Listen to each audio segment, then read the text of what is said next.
Hello, I'm Simon Owens, and you're listening to The Business of Content, a podcast about how publishers create, distribute, and monetize their digital content. For this week's episode, I interviewed the president of Minute Media, which is quickly amassing an empire of sports websites. In November, a company called Minute Media announced it was acquiring the Players Tribune, the website founded by Derek Jeter that regularly collaborates with pro sports athletes on first-person storytelling. Though the name Minute Media might not be familiar to most people, chances are you've encountered one of the sites that it owns, especially if you follow sports. Over the past few years, it's slowly amassed an amalgam of sports properties that cover everything from global soccer to esports. It also owns Mental Floss, the quirky trivia magazine that was founded in 2001. I recently sat down with President and CRO Rich Routman to discuss why he thinks Minute Media is different from many of the other venture-funded digital media sites out there. We talked about the company's video strategy, how it approaches advertising, and why it expanded into non-sports content when it acquired Mental Floss. One quick note, when I spoke to Routman, the Players Tribune acquisition was still just a rumor and hadn't gone through yet. That's why I only mentioned it briefly. Okay, let's jump right into it. Hey Rich, thanks for joining us. Thanks for having me. I really appreciate it. So you're president and CRO, correct me if I'm wrong, of Minute Media. What is Minute Media? Well, you are correct. I am the president and CRO of Minute Media, and we've been around for 8 years, really focused on building a global digital publishing business, but having technology be the core foundation to that scaling effort. So initially when we launched the business, with the business being grounded in technology and having our biggest office even to date being in Tel Aviv, we wanted to bring a different kind of technology lens to the publishing industry. We had seen a bunch of companies, obviously there's a content first approach and a platform first approach. For us, it was really about building the fundamental layers of technology that we need to operate a scalable digital publishing business internally, not having to rely on any third parties to operate our all facets of the newsroom. So we started initially in soccer. We've expanded to esports and US sports. We've made a few acquisitions. We also have lifestyle categories. But I would say at the core, we're a technology business focused on digital publishing, and it's really enabled us to scale over the last few years, both domestically and otherwise. So what you're saying is like kind of, several companies now like Vox Media, Washington Post, you guys have created, rather than taking an off-the-shelf content management system, you guys have built a publishing platform from scratch that is customized to your needs that you publish to, correct? That's correct. And I think what we found was, over time, that other publishers liked what we were utilizing. So, I think now if you kind of fast forward, 7.5 years later, we have direct-to-consumer businesses where we obviously support those businesses through advertising and otherwise, but we also license our B2B technology to other companies. So it's everything that's part of the stack, not just the CMS, it's the VMS, it's the curation tools, it's the distribution tools, it's the product technology. So it's all those things baked into a singular technology that we can use both internally and externally. And did you guys, so tell me about the history. So did you guys start purely as a technology company and then start acquiring content publishers, or were you an outgrowth of some original publishers? So you guys don't just do technology, you also own a lot of individual publishers. How did that dynamic grow organically from the very beginning? Yeah, so I think the biggest investment we made initially was in technology. I mean, of the 250 employees at Minute Media, still 100 of them are in product and tech, which is, a very significant difference in terms of balance of scale when you look at other digital publishing businesses. But we grew out of Tel Aviv. We raised, capital in Tel Aviv. We raised it in Germany. We raised it in Asia. We started with our first brand was 90 Min, which is our global soccer brand. Football for those outside the US, that operates in 13 languages, everything from English to Mandarin, with content teams focused on those individual languages. You can't do translation in soccer. It needs to have local dialect and local flavor. So over the course of a number of years, we realized that the technology that we had built was not specific to soccer. It obviously could work well in other verticals. So we launched into US sports with 12 Up. We acquired the big lead from Gannett. We acquired Mental Floss a year and a half ago. We launched into esports and Double Tap. And I think what we're starting to realize is publishing businesses, much like you've read in a lot of other places, need a lot of technology scale in order to operate efficiently. And now we can spread that scale across so many different assets, so long as each one of those content experiences stand for something, can develop a large base of organic traffic over time, and is something that in a given vertical can operate in a leadership position. So for us, it's continuing to find new brands now that we've really been able to grow the business to be significant. So 90 Min was your initial publishing vertical. Did you guys acquire 90 Min or did you launch it from scratch? No, we built 90 Min from scratch. I mean, our kind of sentiment was in soccer, there's a lot of local publishers. So you have, Sky Sports in the UK, you have Marca in Spain, you have, ESPN FC in the US. But if soccer is, one of the world's truly global games, and some of the best content is not created here domestically. It's about the European leagues, it's about the Spanish leagues, it's about the Brazilian leagues. So if you're going to really be in the soccer business, you have to think global. And apply it locally. So we thought there was a distinct advantage for us to really focus on global and to acclimate it locally rather than to do it from a singular desk in New York or Spain or otherwise. So does 90 Min operate like kind of like an SB Nation where there are specific team verticals or specific region verticals, or how do you kind of approach it from a regional? Yeah, I'd say a little different than SB Nation, where they operate a network of sites. 90 Min is a singular site, but there's 13 different editions of it based on the language that you choose to consume the site in. So if you're consuming the Brazilian edition, obviously we're going to focus on content in Portuguese around the Brazilian leagues. We're also going to cover the Brazilian players that play in the Champions League, that play in the EPL. So I would say it's a single site and multiple editions of the site rather than having a network of sites. We really focus on singular D2C experiences because we think that the kind of the platform channel is easier to control than a lot of different communities across the board. And what's your background? How did you come to work for Minute Media? Yeah, so I've been in sports now for, I'd say almost 20 years. I started my career as a legal guy at Skadden in New York, and then I went over to the NFL and worked in the new media and legal teams for a number of years. And then a couple of us in the NFL decided that there was NFL Films, there was NBA Entertainment, there was NASCAR Media Group, but who's this governing body that oversees the use of images and rights as it pertains to collegiate athletics? So a bunch of us got together and launched Collegiate Images, and we were lucky enough to exit the company in 2008 to a public company out of Canada called Exos Technologies. And so I've really been a part of sports content and sports technology startups now for the lion's share of my career. After that, I went and got Silver Chalice off the ground with a couple of great guys in Chicago. And then prior to Minute Media, which is 4 years ago, I was part of the Perform Group, now known as DAZN, where we took what was inherently a betting business, predominantly overseas, into a direct-to-consumer publishing business, where we made, I believe it was 9 acquisitions over about 22 months, from goal.com to Football Zone in Netherlands to Sporting News in the US, and built up a global direct-to-consumer publishing business to sit alongside of the betting business that they were operating in multiple categories. So you guys have raised something like $120 million in venture capital, right?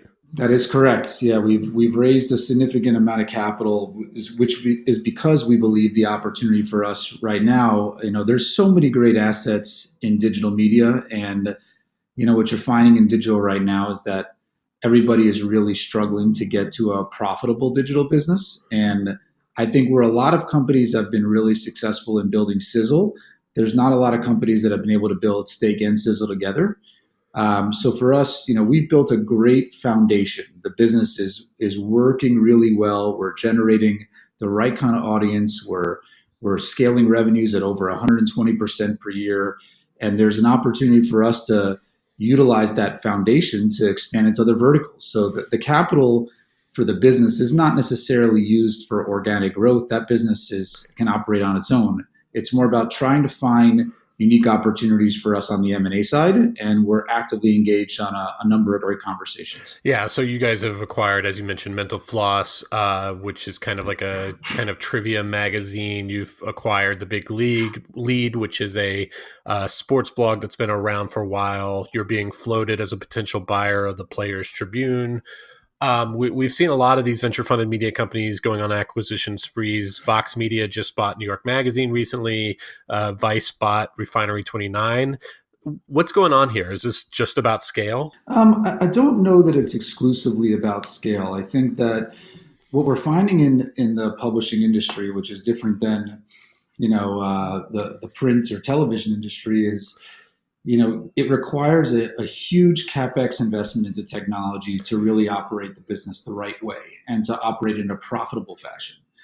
So for us, it's not just collecting content brands so that we can say we have this number of users. It's actually scaling a good business. And I think that if you can actually approach publishing through the lens of how can we build a significant global and profitable publishing engine, I think that's the lens that we're looking at the business through. I mean, I think that the Vice acquisition of Refinery 29 makes a lot of sense, but now you're taking two not profitable businesses and putting them together. I think for us, it's about building a profitable media engine, having each one of the brands be able to stand on its own 2 feet and operate profitably and do the right things on content creation and commercial, and invest into each one of those across a multitude of platforms, from editorial to on the written word to video to audio, and just making sure that we can scale it in the right fashion. So for us, it's finding assets that have global implications rather than looking at a local asset that can work in a singular language. Well, I'd love to dive more into that about like what you feel like you're doing differently, because it seems like the market is currently challenging this idea is that publishers can overcome these harsh conditions of internet advertising by buying more sites. And, we've seen Vox, BuzzFeed, Vice, they've all missed their revenue projections in recent years, especially after the Facebook bubble burst.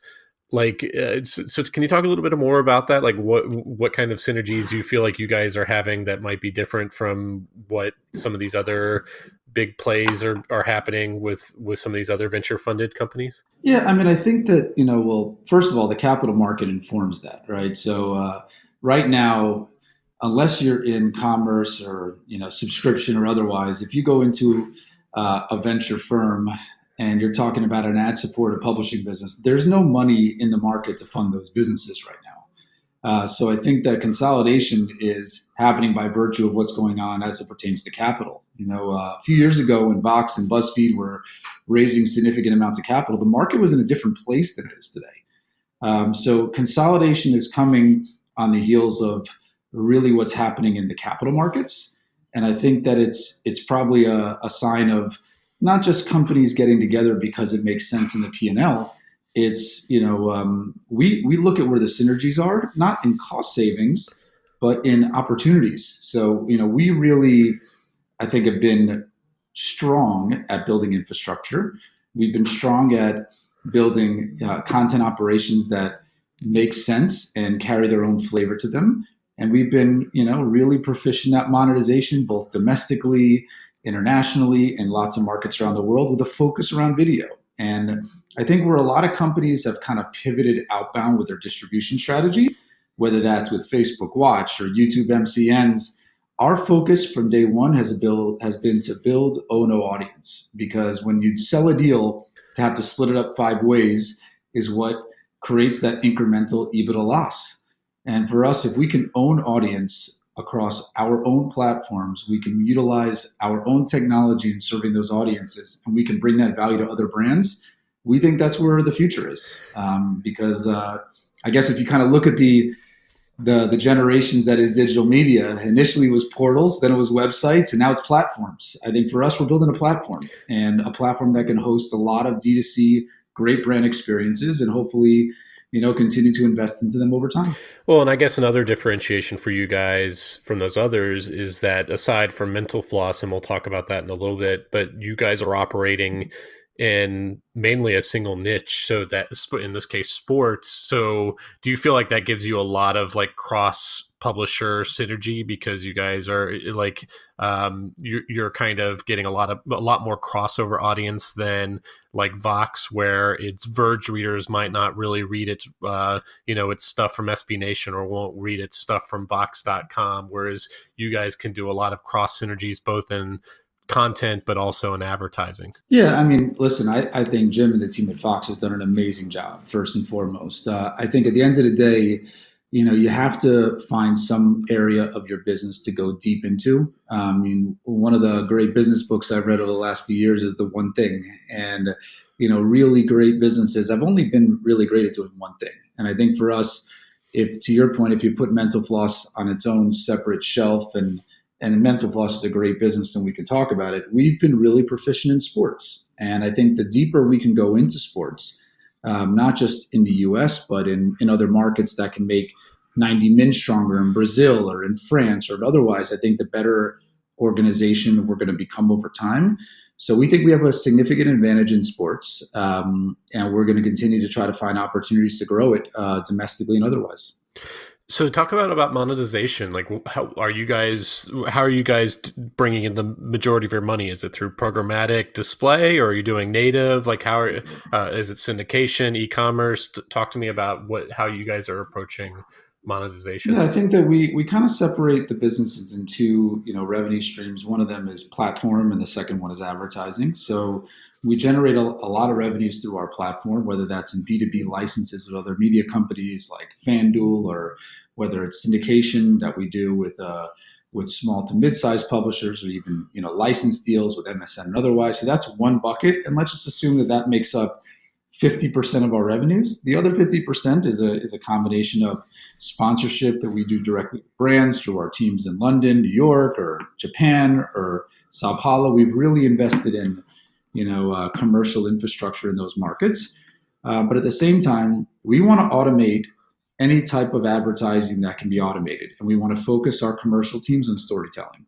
So if someone wants to buy media, if they want to buy a rectangle or if they want to buy a 15-second spot, we believe the inventory can stand on its own 2 feet.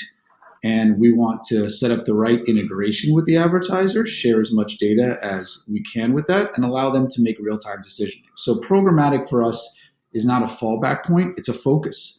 When we're doing a content-focused program with a brand, the content sits at the front end, and let's iterate on the best idea that can showcase and leverage our audience in the most interesting way.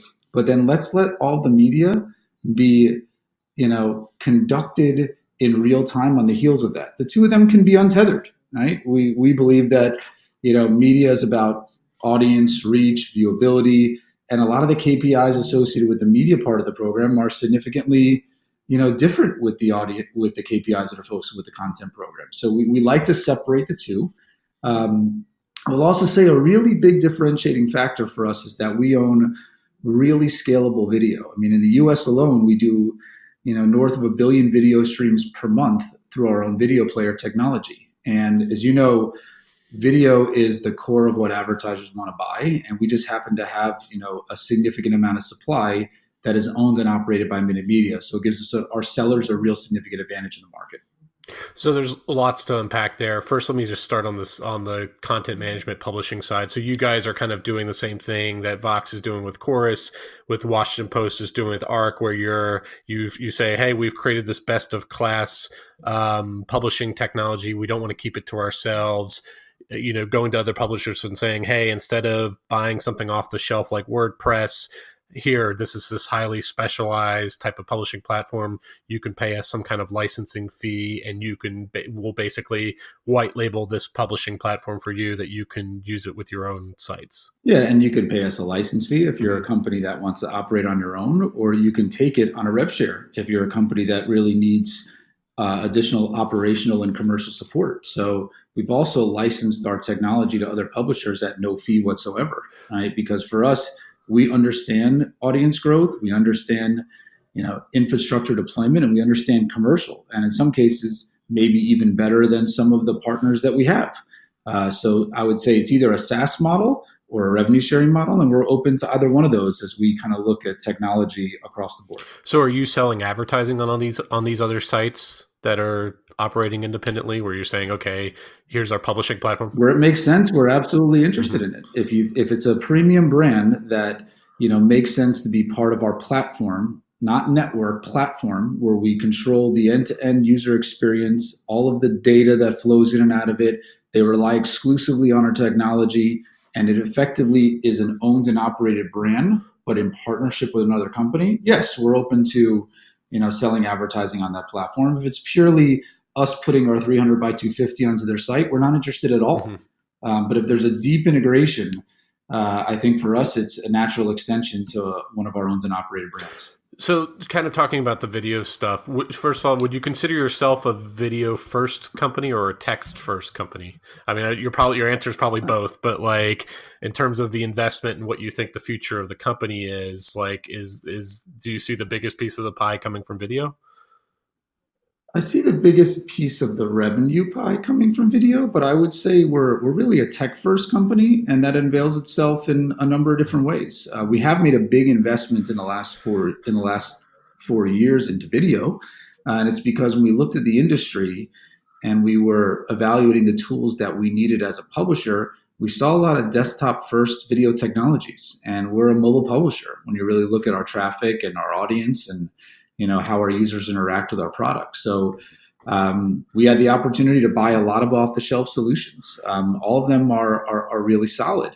But we thought if we were going to really build this publishing platform, video played such a pervasive role in that we needed to build a product that really suited our needs from scratch. And then again, much like our CMS and our curation tools and our other products, that turned into other opportunities for us to partner and provide that technology as a service to other publishers. So, we're kind of noticing that anytime we build something for ourselves, there's a lot of opportunities for us to share that technology with other partners. And we either commercialize the inventory or license it. But taking hold of that video inventory has really made our commercial proposition much more sticky. So one thing that I've always wondered about is how, especially with video, like how does sports broadcast rights affect your coverage? Like, are you allowed to post clips and other visuals from games, or are you limited in that regard? Of course, I think it really depends on the league, number one, and how they manage that intellectual property. One of the things that we've been very cautious around is building audience that is reliant on rights or building audience that is reliant on talent, because then if you lose that talent or if your rights end because somebody else gets them, you may lose your entirety of your business. So for us, yes, we have some premium rights inside of that video technology, but the video technology and its approach in terms of working with ourselves and with other publishers should never be reliant on a single channel, whether that's the NFL rights or the NBA rights. There's enough good content out there to really be able to build a video proposition without having to rely on a singular individual or a single channel. That being said, we're always open to conversations with rights holders. You can't utilize their highlights, their live streaming, whatever it may be, without entering into a license deal. But so much for us is about semantic matching. We wanted to automate parts of the workflow that were bogging down our editorial team. So if one of our writers is doing a great piece on X, Y, or Z, to then have to go into the VMS and find what's the perfect clip to embed inside of this article could take 15 minutes, could take an hour, and just slows down our editorial process because he wants to get working on his next great story. So when he is ready to publish that piece of content, the technology takes care of finding the most relevant video clip to link inside of that article. And if there's a 90% match rate or better, great. That piece of editorial has video. And if there isn't, it doesn't. But we're trying to make the process for even our editorial team a lot more seamless through utilizing a number of different technologies. So just to kind of hone in on what you're saying, like, so let's say your writer wants to write about this awesome or mention this awesome catch that someone made during an NFL game. What are the difficulties of them posting a clip of that catch or something like that? Is that...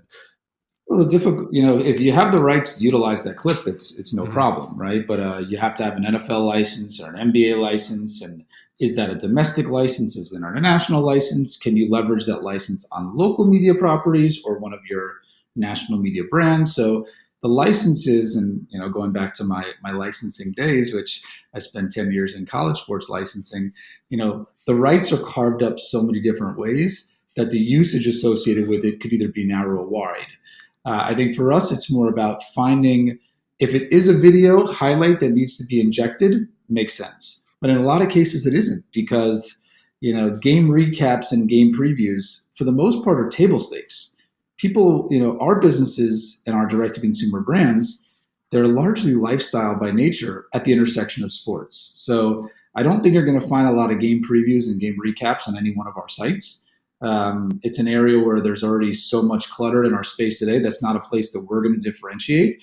It's about off the field. It's about their lives. It's about what fashion they're wearing on the way to the game. It's a lot of other elements that you can easily capture through video and also capture through the written. Do you think broadcasting rights are experiencing a bubble right now? Like, I just wrote a piece recently about, how ESPN benefits from non-sports non-sports watchers because they get a cut of every single cable subscriber fees, even for people who don't even watch sports. And this has allowed them to basically bid up the rights to all these major sports broadcasts, from the NFL to the NBA.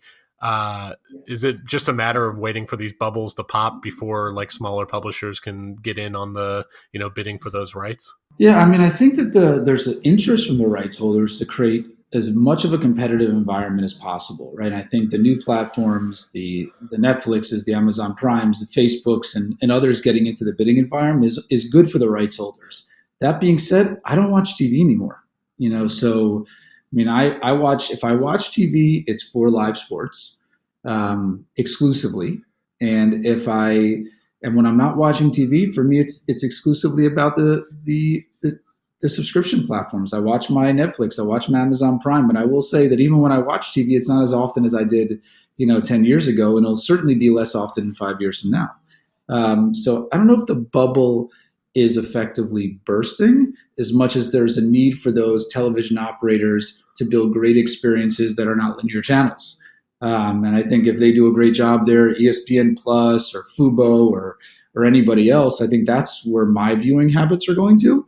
And I think that's going to change more than anything the nature of the relationship that an ESPN or anyone else has with the cable operators. I think that's, cable television as we know it, I think is going to experience the biggest change over the course of the next, 10 to 15 or 20 years. So are you, for the video, are you creating like shows with repeatable formats? Like I'm seeing like a lot of success with places like Complex Magazine, for instance, which launched, I don't know if you're familiar of like Hot Ones, where the guy like interviews someone while eating hot wings, or there's like a sneaker shopping show where they interview them while they're shopping for sneakers, or there's Bon Appetit where they have all these very specific repeatable formats where like a pastry chef tries to like recreate like everyday candies like Reese's Pieces or whatever. Are you guys creating kind of repeatable formats that where you have the same host or the same kind of, for lack of the better word, gimmick, where each show is very similar to shows that came before it? Like what's kind of your most successful video content look like? Yeah, so I think, as you know, I mean, one of the lessons we can take from television is, and an area that publishers have been in a lot of cases unable to invest, is you got to build pilots and you have to find formats that work. And if you find formats that work, those can turn into franchises. But I think that a singular approach really doesn't work. So guy in front of green screen talking about last night's sports is probably not going to get it done. What's going to be your differentiator? And I think each one of our brands has to have formats that speak to the brand itself, that innovate on what other publishers in our world are doing, and that can enable, repetitive consumption, but also build a franchise over time. So I think if you look across, in esports, we're doing lots of content with the players, because one of the challenges in esports, which is different than the NBA, is if you asked an average esports fan, they can't name 5 players. So let's get people more familiar with those players in esports. When we talk about Mental Floss, it's one of our core franchises, is Scatterbrained. It's facts about everything that people want to know. right? And we do great stuff in history and podcasts with Mental Floss around great historical figures like Teddy Roosevelt and others. When it comes to 90 Min, it's really about the fans' perspective on what they think is the most beautiful game in the world in soccer. So we have to find formats that make sense for us, but also that make sense for our brand, and then tweaking them over time. Because if you have the days of Seinfeld being on the air for 20 years are I wouldn't say they're long gone, but I think if we're not iterating on those formats, not even every single quarter, but more like every single month or week and adding new features, then we're probably going to get them lost over time. But do you have quote unquote shows, like something where it's called something specific, like, Table Talk? I mean, I'm just making up a name, and it comes out every Wednesday, and it's going to be 15 minutes long, and it's going to have some hosts that the person recognizes. Do you know what I mean? Like, do you guys have like shows, or is each video just like its own individual like creative process that doesn't really look like any video necessarily, like exactly like any other video that came before? Like, what's your approach there? No, we absolutely have shows, but you also have to understand that most of our consumption is video on demand. So us doing a live show on a Wednesday doesn't drive viewership for us. So it either falls into one bucket, which is evergreen content that we know is going to withstand the test of time, or content that we need to create every single week as a way to continue to engage our audience on different platforms. Yeah. So Scatterbrained is a show, Fan Voice is a show, so we definitely have tentpole shows that we invest into and have, a cadence of doing them on a weekly basis. But for us, that viewership window isn't 3 hours. It should be 3 days, because there should be incremental elements that we even could release in the future over time. So I think for us, it's finding repeatable formats, but it's also being flexible, not to just be stuck in having to do that Fan Voice show because we know that it's supposed to be done at Wednesday at 11 a.m. There may be something else that we need to incrementally add on in the case it makes sense. And what's your kind of view and approach to platforms? Like I've been seeing that a lot of publishers have cooled on Facebook Watch. They're going all in on YouTube because it really has a much more loyal audience. It's much better for evergreen long-term watching and monetization. Where are you guys investing a lot of your resources platform-wise? When we think about video, we think about O&O. We don't think about Facebook Watch and YouTube first. We think about what's the video that works best for our owned and operated experience. It's because a lot of publishers struggle with users. We have 150 million users on our sites. So when we're thinking about video, we're not thinking about Facebook or YouTube. We're thinking about ourselves. Interesting. Uh-huh. So I think that's where I think the publishing community has gone wrong, is that when they think about video, they think about other people's platforms first. And then you're building content for somebody else. I want to build it for ourselves, and I want to build it for our users. That's audience that you rent. I want to focus on audience that we own. So you're consistently getting your users to show up on your website and push that play button on a video. Yeah, I mean, I think that the other brands that are, I think those are great places to showcase content, Facebook Watch and YouTube and others. But then you're building a syndication business. You're not building an owned and operated business. And for us, if we can focus on content that makes sense on our hub, by virtue of that content should also make sense for our syndication partners. But we always focus on the hub first.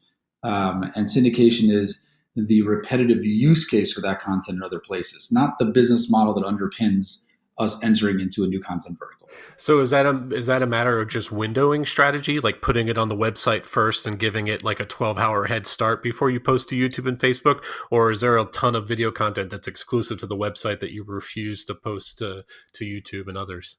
I think it really depends. I mean, there's clearly formats that work, for your commercial relationships with third parties.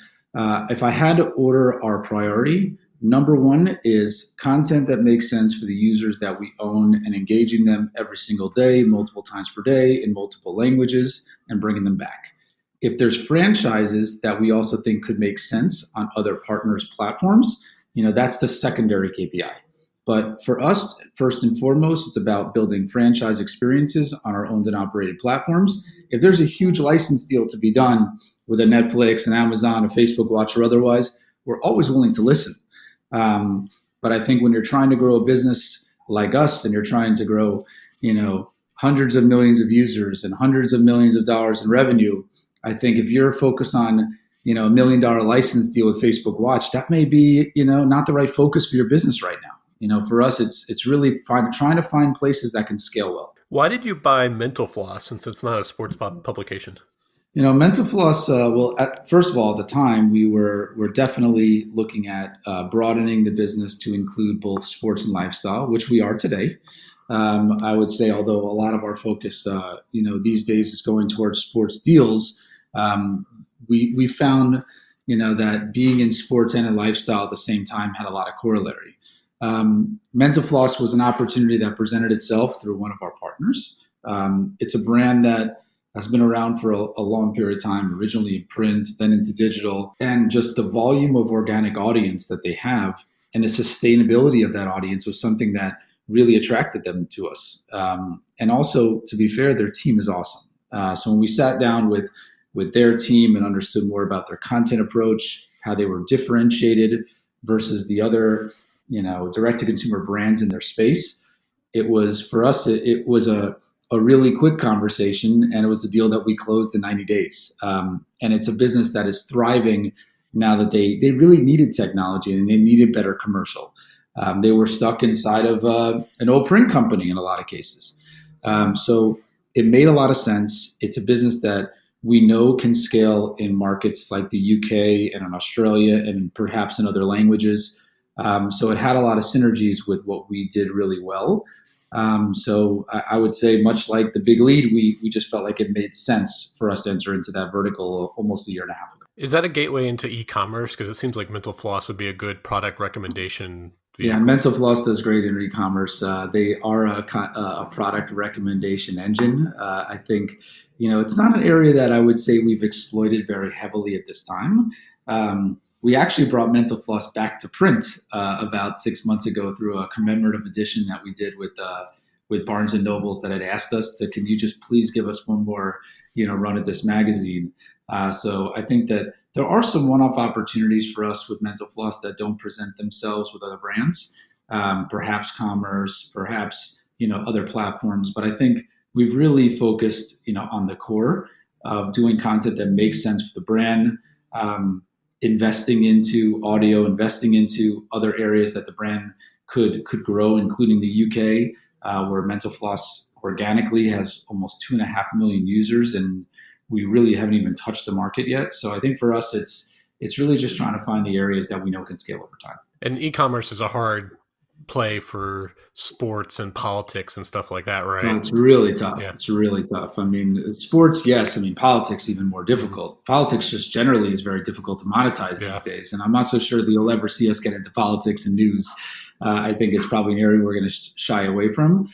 But e-commerce and sports, unless you're Fanatics or unless you're Ticketmaster or you have a huge partnership with one of those two guys, I think e-commerce and sports inherently has its challenges. Even for the big media companies, ESPN, CBS, Fox Sports, the amount of revenue that is truly coming from commerce, I think doesn't compare at any level to the amount of revenue they're doing in other places. Yeah, I guess the one exception would if you created a vertical for people like me who's like a runner and triathlete in terms of just buying gear and stuff like that. But you guys are... Absolutely. You probably use active.com, right? I mean, Active, for years was part of ESPN, and it's a great vertical, and New York Road Runners Club. And I think that businesses that have been doing that for a really long time, even if you think about the Rivals and Scouts of the world that have a great subscription base when it comes to insider content, there's real opportunities for commerce. But I think if you do that really well, you should focus exclusively on it. Rather than having it be this like 2-person team that is kind of internally that's focused on it, but it doesn't align well with your content team's KPIs. I think that's where things tend to get untethered. Okay, Rich. Well, those were all the questions I had. Where can people find you online? You can find me online at rich@minutemedia.com. Always up to having a conversation in person or over Skype or otherwise, and really appreciate you having us today, and thank you for your thoughtful and considerate questions. Awesome. Well, this was a lot of fun. All right, man. Talk to you soon. Okay, that's all we have for you today. Be sure to subscribe to us on iTunes or wherever you get your podcasts. See you next week.